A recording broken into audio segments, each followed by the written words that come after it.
heb een hele bijzondere hond. Ik heb Jack en Jack is de braafste kantoorhond van heel Nederland. Want hij is onze kampioen, hè? Ja, op Facebook was er een verkiezing uitgeschreven voor de allerbraafste kantoorhond van Nederland. En ik neem Jack al een aantal jaar mee naar kantoor. En de collega's die zijn ook allemaal dol op Jack. Dus ik denk, ik ga een poging wagen. En niet iedere hond vindt dit leuk, hè? Ja, niet iedere hond is geschikt om op kantoor zo gezellig erbij te zijn.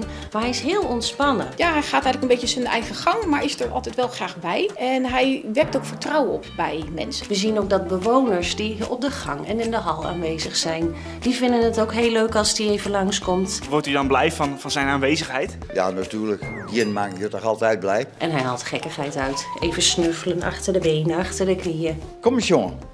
Hey. Eigenlijk als ik met Jack ergens door de gang loop en ik kom een bewoner tegen en iedereen wil hem even aaien, even een snoepje geven. En er komen heel vaak gesprekken los. Mensen hadden vaak vroeger zelf honden, mensen zouden nog graag een hond willen. En mensen worden er gewoon heel blij van als ze even contact hebben met Jack. Hoe is het nou om de allerbraafste kantoorhoen van Nederland te wezen? Ja, dat was een goed gevoel. Dat hoor.